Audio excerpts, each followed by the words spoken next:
All right. So during the first week, we learned mostly about cells. And so now we're going to learn what cells actually do. Because I mean, you can know a lot about cells, but if you don't know what they do, then I mean, it's not very useful. All right. So this is just up here is just a little sneak peek of what we're doing. Right here is a meme that I like. Kowalski glycolysis. It'll be funny by the end of the class, I promise. And then here is just a picture of a cell going through a bunch of different pathways that we'll be talking about. I know it looks very intimidating at first, but don't worry, it all makes sense soon. Because especially when I first learned this, oh yeah, it was super scary, but I'll be here and it will be total, it would just be like any other lesson. So here's a lightning bolt, because energy, and then fire, because energy. All right.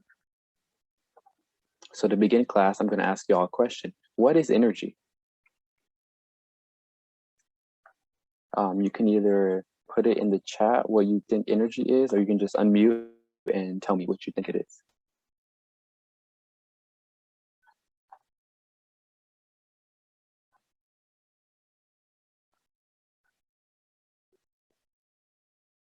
All right, nobody. I know someone. Here, how about Jenny? Since you had the very nice picture, the ability to do work. Oh wow, okay, that's a very good response. Yeah, that's actually like textbook definition. So yeah, that's correct. Energy, simply put, is the ability to do work. So I feel like there's a lesson about this before, because I mean, there's no way you just automatically know, oh yeah, ability to do work. Just that's not standard knowledge, but you know, y'all are smart, so I expect it. So there are many, so it's the ability to do work. Okay, see the chat. I did learn it, about 3 weeks ago. Work is like the change in energy though. To be honest, I'm not really into physics, so I'm sure there's a bunch of different definitions that all work. Okay, yeah. So yeah, energy is just the ability to do work.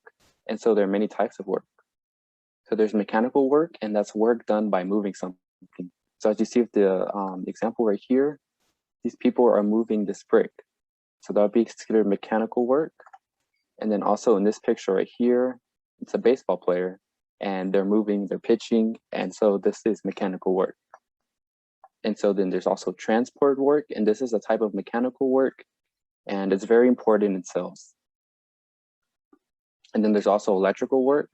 This is done by moving or transferring electrical charge, which isn't actually, we'll talk about this next week, but not this week. Then there's also chemical work, which we'll be talking about this week, and that's work done in chemical reactions.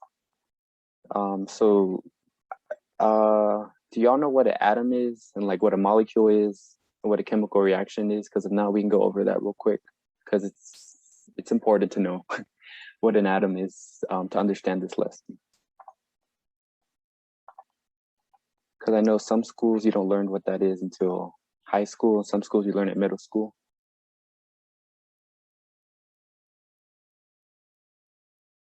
All right.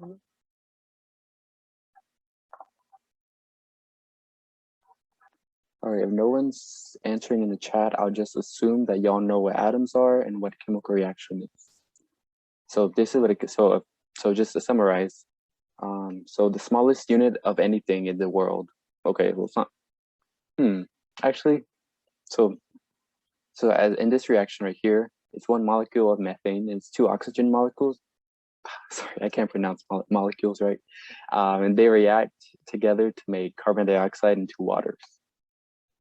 And so we'll be studying something very similar to that. It involves oxygen, carbon dioxide, and water, but it's not methane. And so ATP, this is where we get to the biology side. So ATP stands for adenosine triphosphate. And so sounds very fancy, but once you understand what each component is, it's pretty simple. So ATP is the main and most important energy source in the cell. So every single cell in your body, and just every single cell in general, bacteria, fungi, plants, they all have ATP in it. If they didn't have ATP, they would just die, because energy is very important. And so look at the structure right here. So you see there's this base, and then this is the sugar, and then this orange, yeah, okay, greenish, yellowish thing right here, that's a phosphate. And so this one has 3 phosphates, 1, 2, 3. So that's why it's called tri, which means 3, and phosphate, because this is a phosphate. So when ATP, when adenosine triphosphate, when it loses 1 phosphate right here, it turns into ADP, and that stands for adenosine diphosphate. And so di means 2, like dice. I don't actually think that's right, but whatever. So like 1 phosphate. So let's say I mean, you can't really see my hands. Like let's just pretend this phosphate doesn't exist, and then it'd just be these 2, and that would be adenosine diphosphate. So an ATP loses a phosphate, so it loses one of these, it turns into ADP, and it releases energy, and that energy is very important in cells.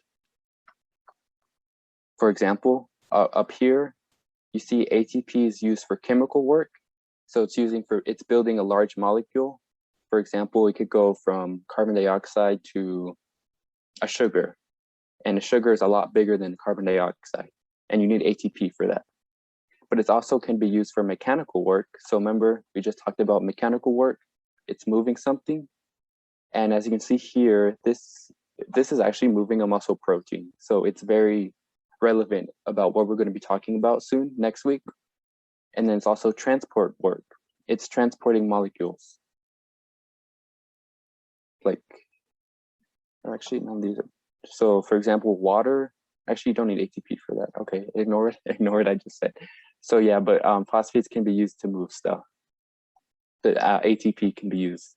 When it loses a phosphate, it releases energy. So that's the key point that you need to know about ATPs. Whenever it loses 1 phosphate, it releases a lot of energy. So then we're gonna take a closer look.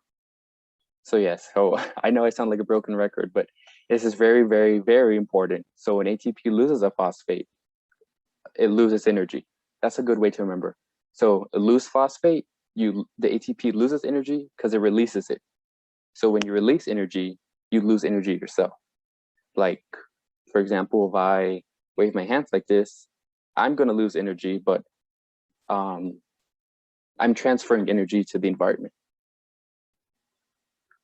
And so when ADP, so this molecule, when it gains a phosphate, it absorbs energy and it becomes ATP. So yeah, I really like this picture right here. So ATP loses the phosphate, releases energy, and becomes ADP. But ADP, when it gains a phosphate and absorbs energy, it becomes ATP. So during exercise, cells need energy and ATP to release energy to function correctly. Because as we saw right here, they needed ATP to move stuff. And so the energy needed to reform this ATP comes from food. As you can see from the diagram, it absorbs energy and absorbs the phosphate, and it absorbs energy from food. So do we have any questions about that? ATP or energy or work so far? Because I know if you haven't studied this, it's very abstract. So yeah, this is what ATP looks like, chemical level. And these are the phosphates. This is arguably the most important part, are the phosphates. 1 phosphate, 2 phosphate, 3 phosphates, right here. And they all have high energy bonds, but you don't really need to know that. Something in the chat. Why are the red lines connecting the last 2 phosphates? Okay, so this is the red lines signify that there's a lot of energy in these bonds. So when you break something that has a lot of energy, it's going to release all that energy. So that's why they're colored red. And so actually, here's a fun trivia, which so whenever ATP only has 1 phosphate left, there's not a lot of energy left in it. So that's why this line isn't red. But these lines are red. Even with ADP, it can release energy, but the main thing you need to know is that ATP can lose a phosphate, become ADP, and ADP can gain a phosphate to become ATP. So that's why you're right. If ATP only has 1 left, it's called AMP. So it's adenosine monophosphate, and mono means 1. Yeah. and that AMP almost has no energy in it, so it's pretty useless. Well, okay, it's useful for other stuff, but not for energy production. All right, any other questions before I move on about anything we've covered so far?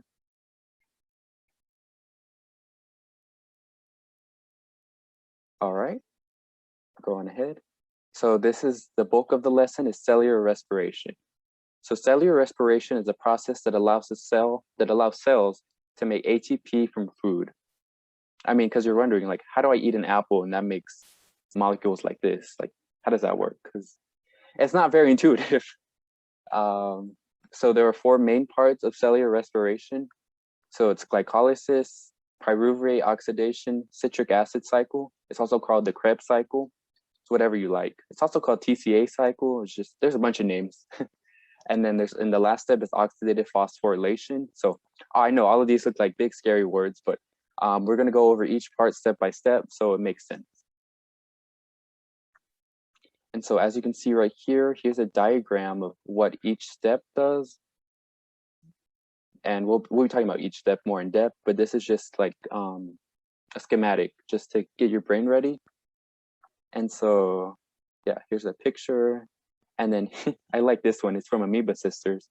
Cellular respiration, and then the glucose is saying break it, because that's what you're doing in cellular respiration. You're breaking glucose, which is sugar, from like an apple or something, and you're turning it in, well, indirectly turning it into ATP. So the first step of cellular respiration right here is glycolysis. So glycolysis literally means, if you take the Latin words, it means sugar splitting or sugar breaking, because we're literally breaking the glucose molecule apart. And so glucose comes from sugar, like apple. Anything that has sugar has glucose. Well, most things that have sugar have glucose, like apples, bananas, ice cream, for example. All those foods have glucose. And so the main thing you should take away by glycolysis is that it transforms 2 glucose molecules. So 2 of these and turns it into, oh, okay, my bad. It takes 1 glucose molecule and it turns into 2 pyruvates.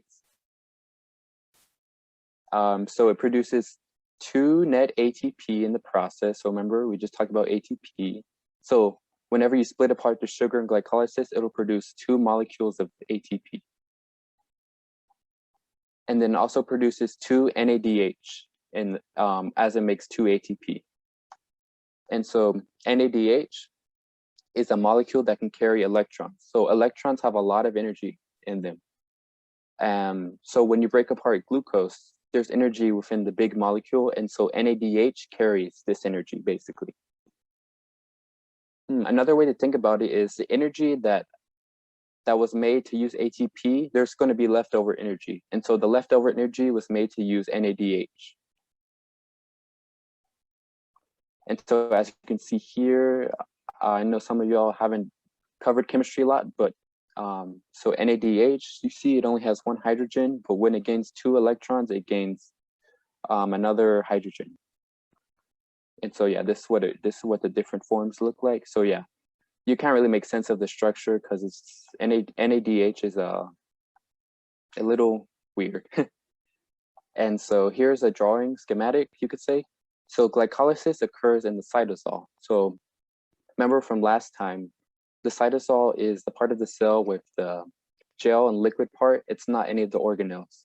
It's just the liquid part of the cell. So right here, this is where glycolysis occurs. This is where we split apart 1 sugars.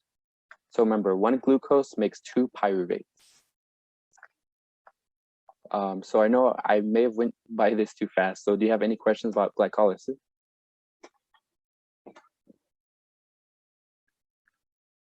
Because I know this is a little abstract at first. All right. So yeah, just remember, NADH carries high energy electrons. ATP is the high energy molecule. Glucose is a sugar, and pyruvate is a molecule we'll be covering like right after this slide. And so the next step in cellular respiration, so you can see right here, In glycolysis, we turned 1 glucose into 2 pyruvates, and then we're going to turn this pyruvate into acetyl CoA. So as you can see right here, this is pyruvate oxidation. And so we have 2 pyruvates from 1 glucose, right? And so we're turning these 2 pyruvates into 2 acetyl CoAs. So I don't actually have a picture of acetyl CoA because I don't have a chemical picture of acetyl CoA because CoA stands for coenzyme A, and coenzyme A is an incredibly big molecule, and it just probably wouldn't fit on this slide. Like you'd have to like squint at your computer to see it, even if the pictures are really big. And so acetyl CoA is a very useful molecule. It can be broken down to make ATP, which is what we'll be talking about, or it can be used as a building block for more complex molecules. So for example, you can turn acetyl CoAs into its own fat molecule essentially. But that's, we won't be covering that because it's very complex. And so remember, so pyruvate oxidation, we're turning pyruvate into acetyl CoA. And so in the process, we're getting rid of a CO2 molecule and we are making an NADH molecule. So remember, NADH is an electron carrier. It carries the high energy electrons. And CO2 is gas that we exhale. So yeah, so if you're wondering why we exhale CO2, this is exactly why. Whenever we turn pyruvate into acetyl CoA, we're releasing CO2. Yep. And so pyruvate oxidation occurs in the inside the mitochondria. So remember we talked about how the mitochondria is the powerhouse of the cell? This is exactly why, because most of cellular respiration happens in the mitochondria. And so this is just funny. This is advanced chemistry. I just put there just for fun, but I don't expect you to actually understand what that means. That's actually showing how pyruvate turns into acetyl CoA. All right. So do we have any questions about glycolysis or pyruvate oxidation?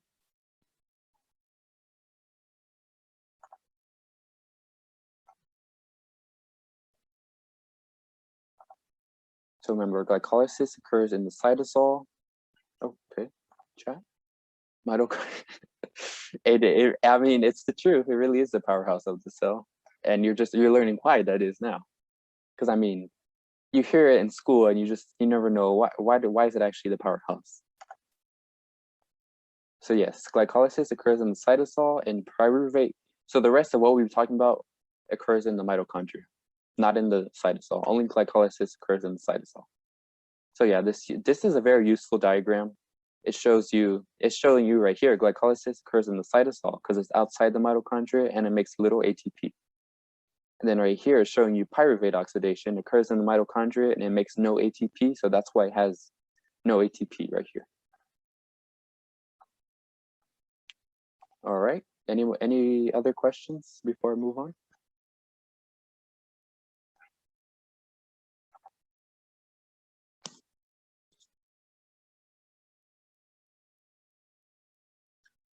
All right, I'll go on ahead to citric acid cycle. So remember how we made acetyl CoA right here from pyruvate? So what the citric acid cycle does is it's taking the electrons from acetyl CoA and it's giving those electrons to NADH. So remember we said NADH is a molecule that carries high energy electrons. So we're taking the electrons from acetyl CoA and we're giving them to NADH. And so once we've taken all the electrons we can from acetyl CoA, we just release carbon dioxide as a waste because it's used. Once we've taken the electrons from acetyl CoA, it's a pretty useless molecule and we just release it as carbon dioxide gas. So yes, here are the steps. Don't worry, you don't need to know these. But as you can see, whenever we take electrons away, we're getting rid of that carbon atom that had no more energy or electrons associated with it that we could take away. And so this occurs in the mitochondria. And so it's a cycle of reaction, so it never stops. So as you can see, acetyl CoA enters and it just keeps going and going and going. And so total, the citric acid cycle can make 2 NADH, 2 ATP. Wait, okay, this isn't right. I mean, just based off the diagram, we can see it makes 3 NADH, 1 FADH2, and 1 ATP. And so FADH is just, you consider it NADH's cousin. It does the exact same purpose as NADH. It carries high energy electrons. Yep, so FADH is an electron carrier, just like NADH. And so the citric acid cycle makes a little ATP and the glycolysis makes a little ATP. But most of the ATP we'll be getting comes from oxidative phosphorylation. But since this is a lot to cover, do we have any questions about the citric acid cycle or anything else before I move on?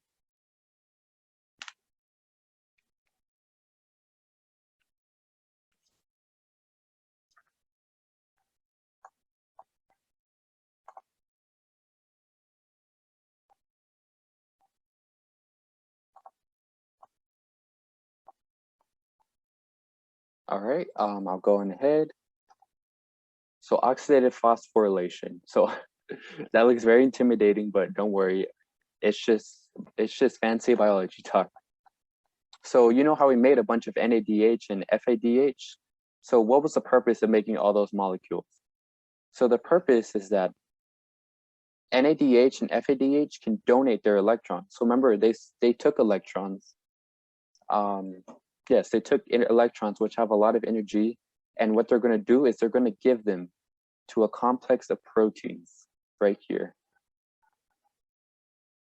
And so as we can see right here, NADH, it gives its electrons and becomes NAD+. Richard, you want to say something? Oh, did you just accidentally unmute?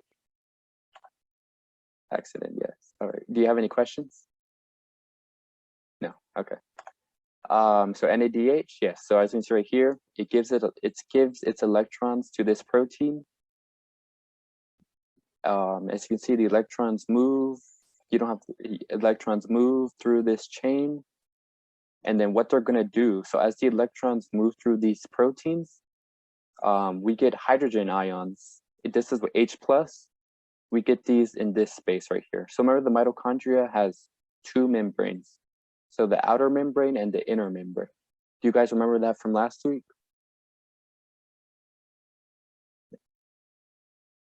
So remember how we said the citric acid cycle and pyruvate oxidation occur in the mitochondria?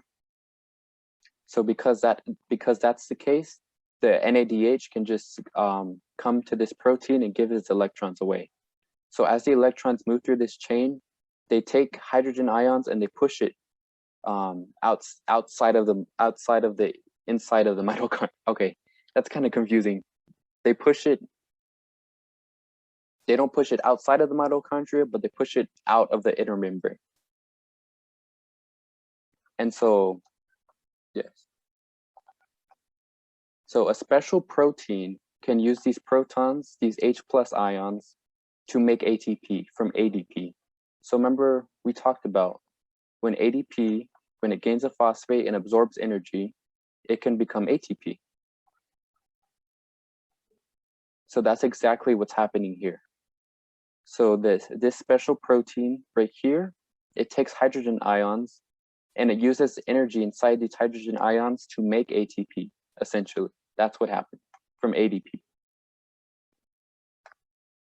So most of the ATP that's made during cellular respiration is made here, not glycolysis or pyruvate oxidation or the citric acid cycle.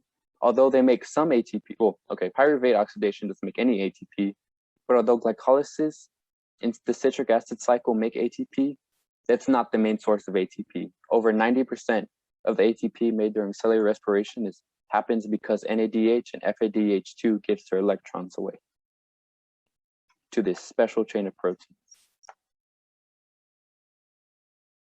And then you're probably wondering, where do the electrons go?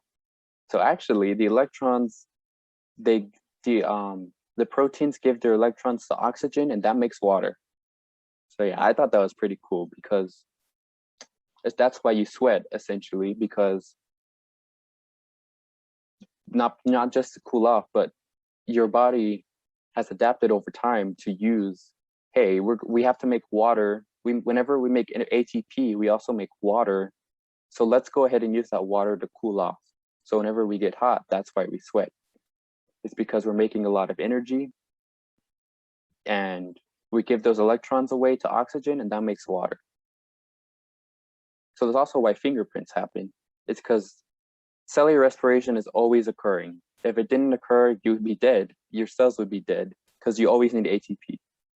So like, for example, if you get your finger and you press it on your computer, it probably leave a, I can't think right now. What will it leave? It will leave a thumbprint or fingerprint. And that's because it's slightly moist. And so your finger's always slightly moist because those cells are always making ATP. And water is a result of making ATP. So yes, this also occurs in the mitochondria. So this is probably the hardest part of cellular respiration. So does everyone understand what's happening here?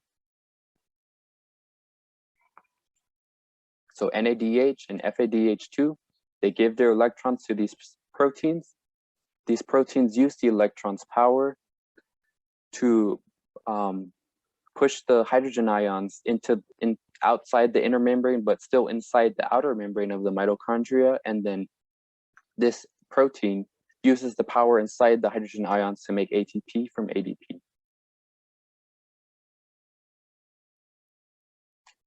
I thought it was quite beautiful.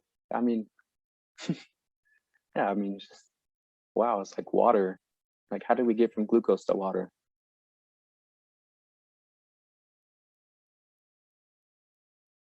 So yes, any questions about oxidative phosphorylation? I'll be happy to answer any questions.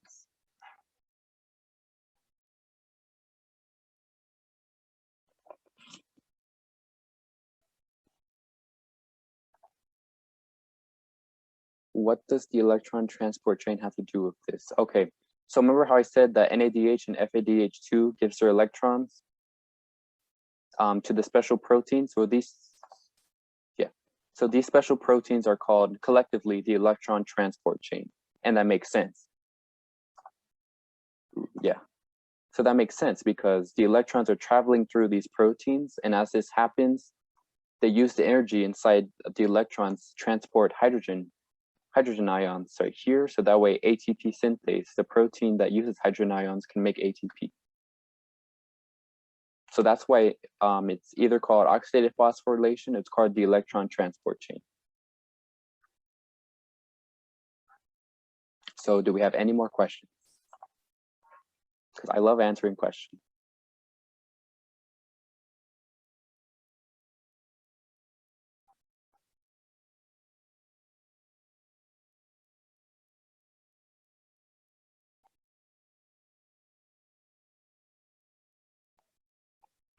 All right, if there's no more questions, we're going ahead.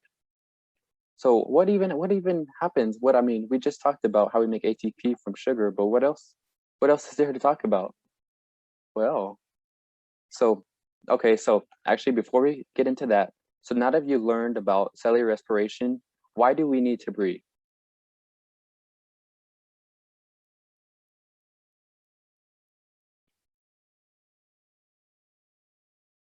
So remember, think about these diagrams. So what do you recognize? Where do you see carbon dioxide or oxygen, and what are they being used for?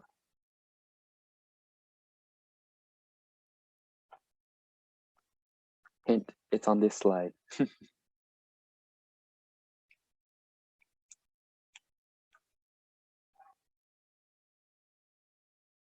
So yeah, you can either tell me in the chat or you can just unmute and tell me. You know what I mean.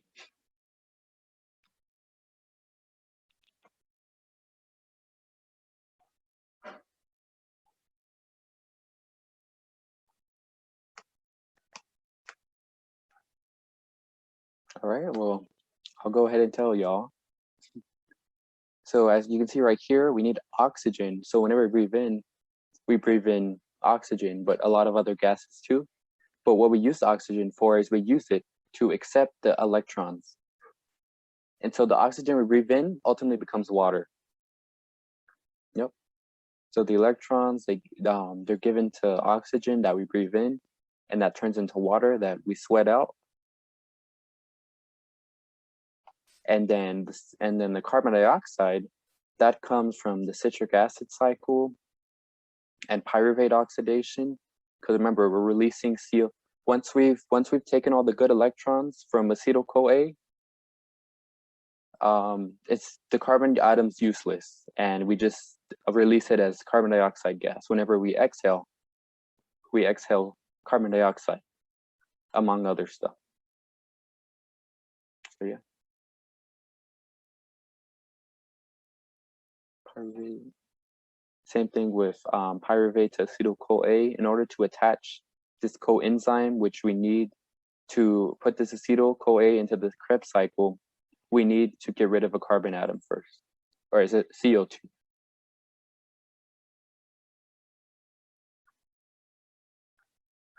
All right. Okay, so it doesn't end there. Metabolism is a lot more complex. So what happens? Oh, excuse me.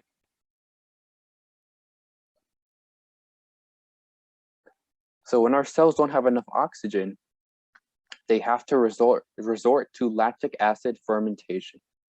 So remember, we needed oxygen here because we need oxygen to accept the electrons that NADH and FADH gave to the electron transport chain proteins. We need this oxygen turn into water. So if we don't have oxygen, this chain shuts down basically. NADH can't donate anything and FADH can't donate anything because it's kind of like a factory, you know, the factory belts. If one station fails, then the whole thing just stops because there's going to be, like, let's say for example, you're making a Rubik's cube. So there's one station to, you know, make the cube shape. Then there's one station to put the colors on the cube. And then there's one station to polish the cube to make it pretty. So if the color of so in this example, our polishing station would fail. And then we'd have a bunch of Rubik's cubes that have colors on them, but they're not polished. So we can't sell them. They're not ready to be sold. And so everything would just stop because they would just keep the Rubik's cubes without the polish would just keep building up, and it couldn't go on. And so that's exactly what's happening here. The electrons are in complex 4 and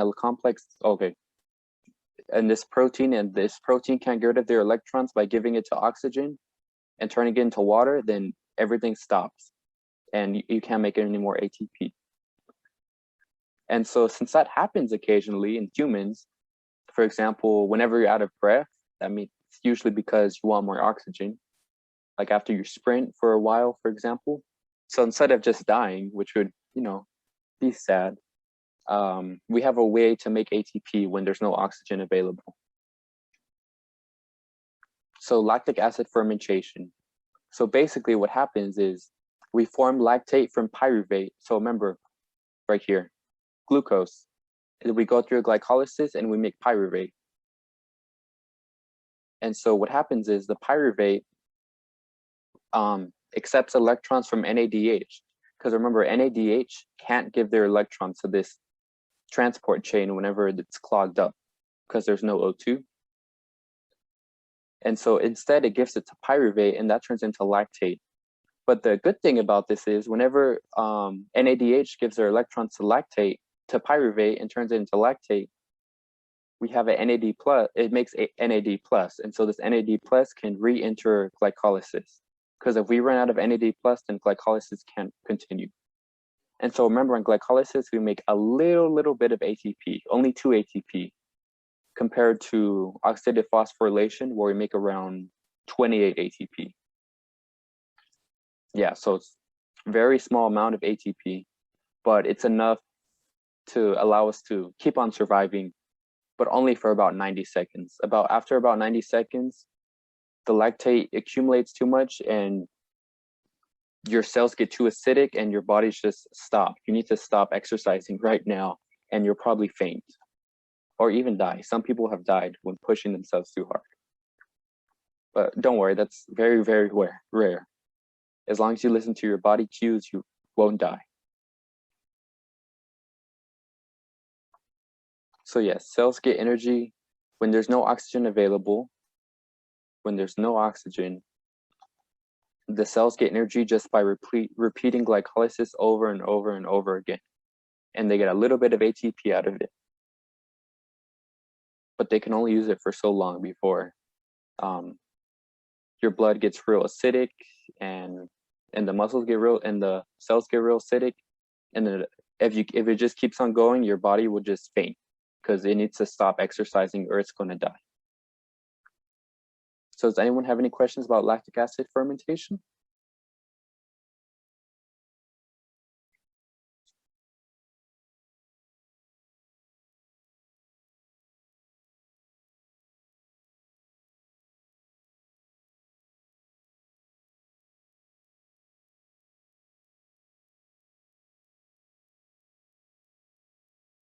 All right. So remember, this lactic acid fermentation can occur in almost every body cell that we have can go through lactic acid fermentation, including our muscle cells. And we'll be talking about that in next lessons about the significance of lactic acid fermentation on muscle. And so another energy system that's completely, well, mostly unrelated to cellular respiration is the Phospho-Creatine system. So it's pretty simple. So at rest, your muscles, it's only, okay, so this energy system is only found in your muscle cells. It's not found anywhere else in the body, only your muscle cells. So when you're resting, for example, when you're sleeping or just sitting down, not doing anything, your body has a bunch of creatine phosphate. So remember how we talked about ATP's phosphate?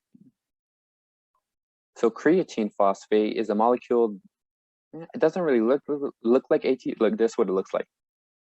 This is creatine. This is a phosphocreatine with a phosphate group right here. So at rest, there's a bunch, your body builds up phosphocreatine or creatine phosphate. And so as soon as you start exercising, this is where the ATP comes from. So the muscle cells can make ATP solely from creatine phosphate for about 7 seconds. So yeah, it can't be used very long, just for like a short sprint or something. So yeah, so creatine phosphate gives its phosphate to ADP to make ATP. And then at rest, when it's just a bunch of creatine and there's no creatine phosphate because we used it all, this reaction will go in reverse and will make creatine phosphate.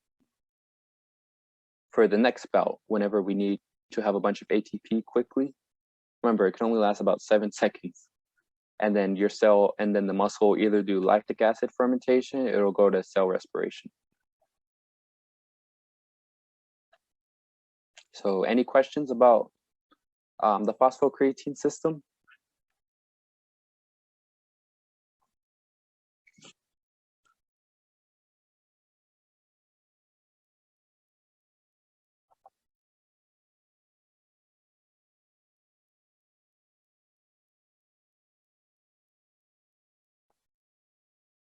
All right, no more questions. I'll go ahead to our last energy system that we'll be talking about. So this is other ways to obtain energy. So far we've been discussing mostly just sugar or just random special molecules in muscle cells. But you know, when you eat fats, there's energy in fats. In fact, there's more energy in a gram of fat than there is in a gram of carbohydrate or sugar. So whenever we have fats, whenever we eat fats, for example, like a hamburger that has a lot of fat in it or a hot dog that has fat in it, these fats can be transformed to Acetyl Coa, NADH, and FADH2. So the exact same molecules that we got from sugar, the Acetyl Coa, the NADH, and FADH2, we can transform fats into those same molecules. And so proteins, for example, when you eat animal meat that has a bunch of protein in it, we can break down the proteins into acetyl CoA or pyruvate. It just depends on the type of protein, essentially. And so remember, acetyl CoA, it can enter the citric acid cycle, give its electrons to NADH and FADH2, and then use this and donate these electrons to the electron transport chain to make ATP. And so what's also interesting is, remember how we talked about lactic acid right here? It's made from pyruvate. We can actually turn lactic acid back into pyruvate, but this can only happen in the liver. And that takes time because it has to circulate through the body to, for example, when your muscle cells go through lactic acid fermentation, it can take this lactate and then give it to the liver and turn it back into pyruvate. Yeah, so alcohol can also be converted to pyruvate too. But it can also be converted into ketones, which is a special type of fat. But yeah.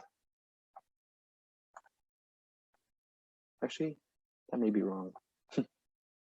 But yeah. So do you have any questions about fats, proteins, lactic acid, or and how they can be turned into pyruvate or acetyl CoA?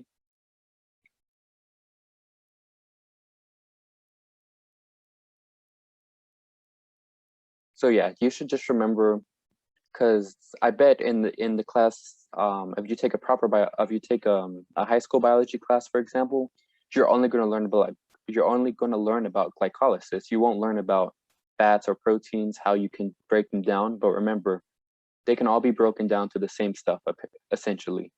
Pyruvate and acetyl CoA. These are key molecules in energy metabolism, and we can extract electrons from these.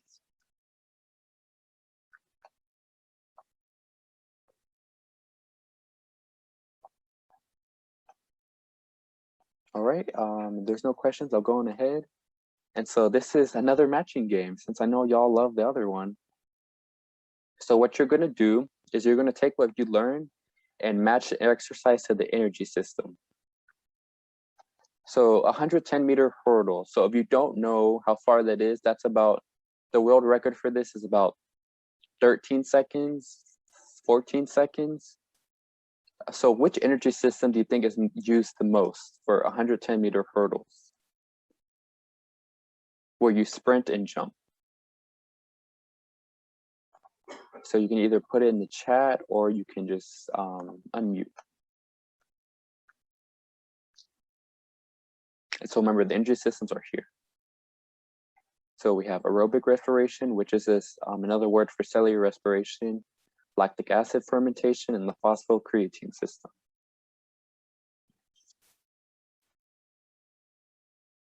So what do you think this is? What energy system would we use for this the most?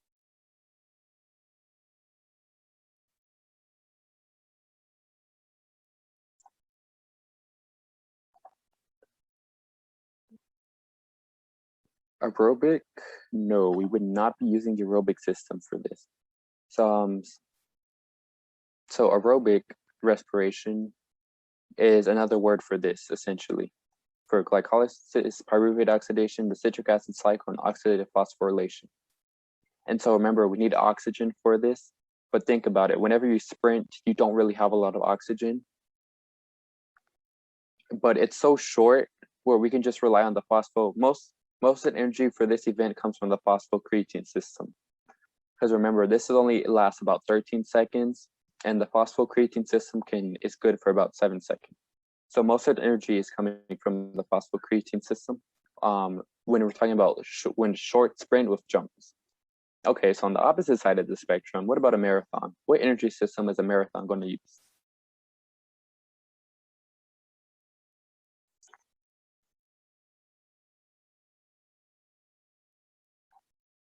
So yeah, just put it in the chat.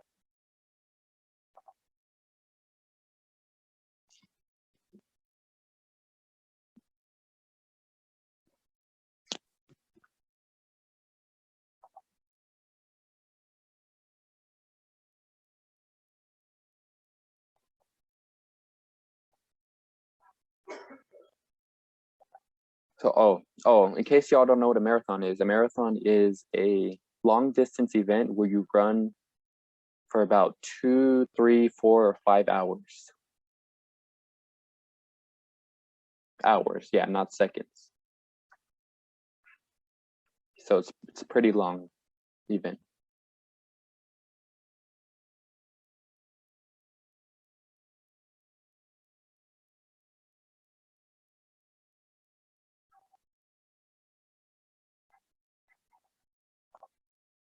Aerobic respiration, that is correct. We'd be using aerobic respiration for about, I would say 95% of this would be aerobic respiration. So we don't have much time left and we have a Kahoot and I want to get through a Kahoot. So I'll go ahead and spoil these for you. So 200-meter swim, that'll take about 2 minutes. The fastest people can do it in around 2 minutes. And that'll be lactic acid fermentation, because remember that can last for about 90 seconds before your body just die. Well, okay, doesn't die, it just has to stop. And then one bicep curl, a bicep curl can happen in about a second, 2 seconds. Wait, but 2 minutes? Okay. So yes, 2 minutes. So the thing is, every body is different. Some people can rely on this for a lot longer than others. So this is just an average. It's like, for example, athletes can train their lactic acid system to last them for about like 6 minutes almost. But an average, like if you just got an average person from the population, they could only last for about 90 seconds using lactic acid fermentation. So we'll be talking about more about training and stuff So we'll be talking about more about training and stuff for later lessons. So yeah, a one bicep curl, you can do that in like 2 seconds. That's less than 7 seconds. So we'll be using the Phospho-Creatine system. So let's go ahead and play Kahoot, because Kahoot is fun. I like Kahoot. I hope y'all like Kahoot.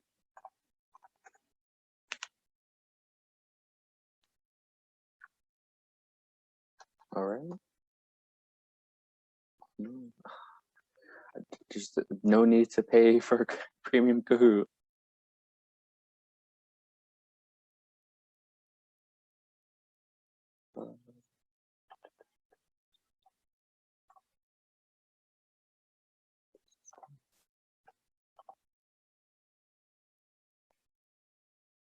Right, classic.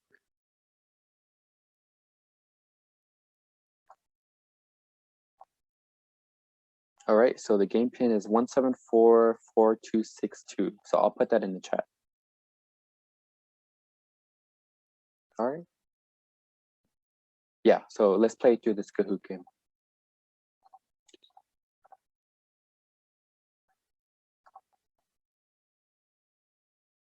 So I'll put the code in the chat, just because I know that can be easier.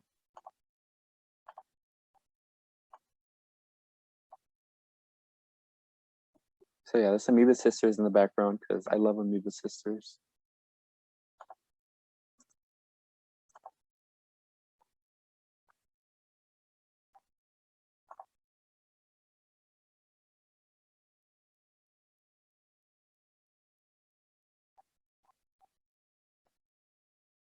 And so if you don't know how to go to Kahoot, the link is Kahoot.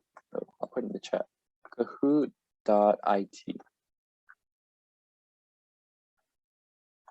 I'm pretty sure.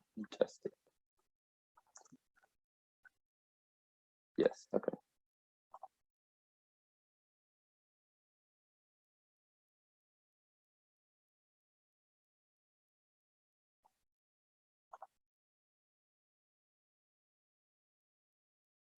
I already have. But I know some people had to go, so I'll go ahead and get started because I know we have to go pretty soon.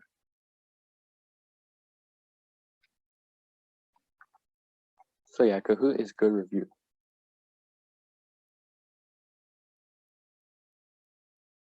So what part of aerobic respiration produces the most ATP?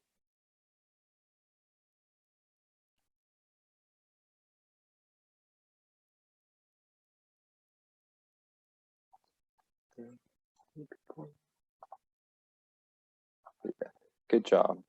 Oxidative phosphorylation, that's where we get the most ATP. Glycolysis produces a little bit, the citric acid cycle produces a little bit, and pyruvate oxidation doesn't produce any. But oxidative phosphorylation is where we'll get most of the ATP. But true or false? Every part of cellular respiration happens in the mitochondria. Is this true or is this false?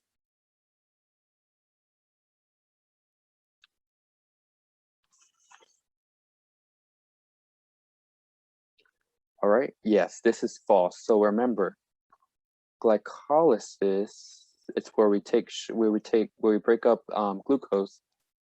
This occurs in the cytosol, in the liquid part of the cell. This doesn't occur in the mitochondria.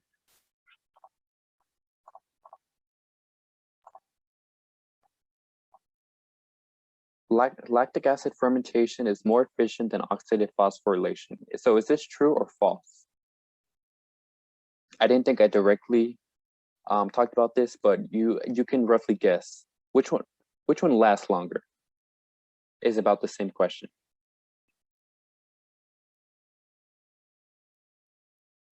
So yeah, this is false because I remember oxidative phosphorylation, it's always happening essentially. That's why we have that's why our palms and fingers are usually somewhat moist. And then lactic acid fermentation can only last for a couple minutes at most.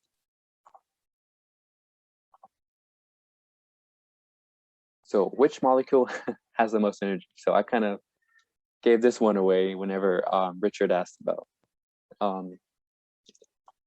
the phosphates.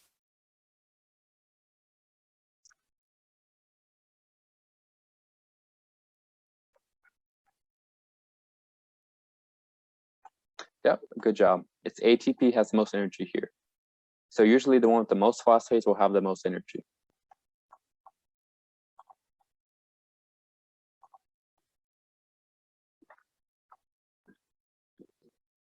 Here's one. Which body systems need ATP during exercise? So I hope you guys remember what the body systems were from the last lesson.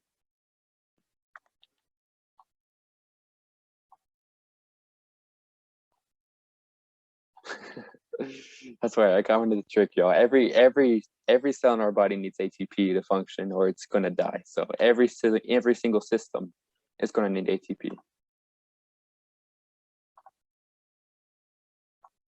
Okay. What are the proteins needed for oxidative phosphorylation found? So where are those proteins found?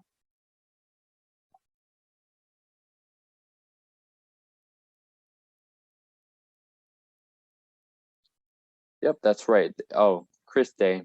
So this is a little tricky. So let me go back to the diagram. So these are the electron transport chain proteins, or the oxidative phosphorylation proteins. They are in the inner membrane right here. You see, this is the inner membrane. Remember, the mitochondria has two membranes, an outer membrane and an inner membrane. The outer membrane is important, but for other stuff, but whenever we make ATP, it's usually involving the inner membrane or the cristae. Yeah. Remember, the cristae is a fancy word for the foldings of the inner membrane. Looks like a wave. Didn't y'all learn about waves about 2 days ago? So for a healthy athlete doing a 3-mile easy run, what energy system, which fuel is mostly going to be used? Like, I don't think I'll tell you about this, but I'll talk about it after the quiz.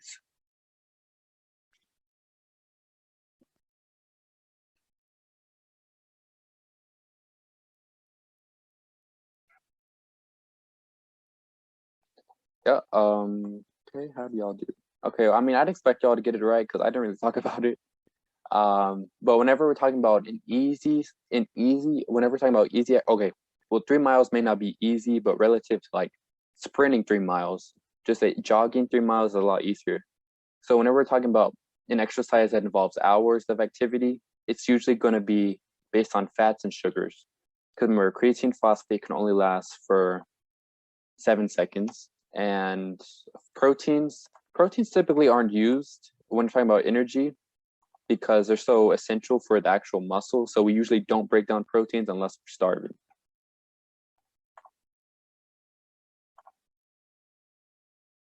So which fuel source has the most energy? So I did mention this. Do you guys remember?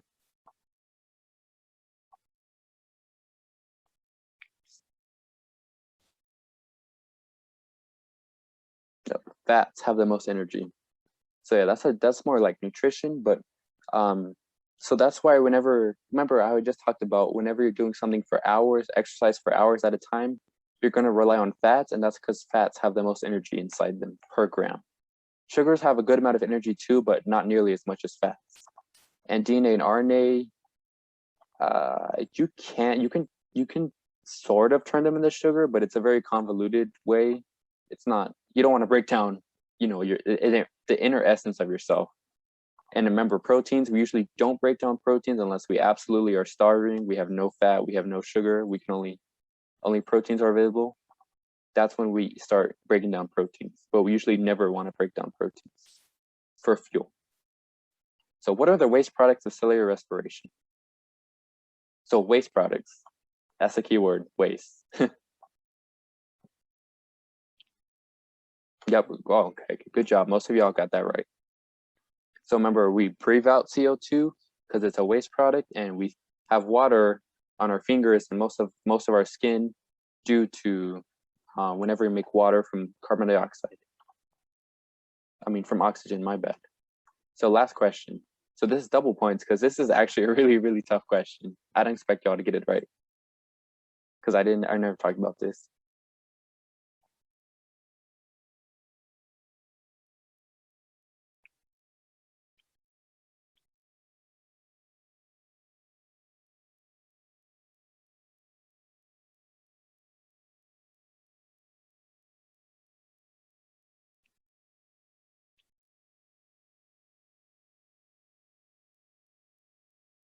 Oh, wow, okay. Okay, y'all are pretty smart. Half of y'all got it right. Good job. So yeah, as we saw in the picture, you have a bunch of negative charges together. And if you know about magnets, for example, like charges repel and opposite charges attract. So when you have a bunch of propulsion occurring because there's a lot of negative charges together, there's a lot of energy in that. So I'm really proud of y'all because that was a pretty hard question. All right, we'll look at the podium. Good job, third place. I don't know how to say that. Good job, Grace, for getting second. And oh, well, the Kahoot code won the game. Who would have thought? All right, good job. Good job, everyone who participated. I'm proud of you. I hope you enjoyed this lesson. And remember, if you have any questions, just feel free to ask. That was me exiting that I was still in the entire. Wow, you are a funny goose, Richard. Silly goose. Yeah. Well, it was nice teaching y'all. So if you have any questions about today's lesson, just feel free to ask me.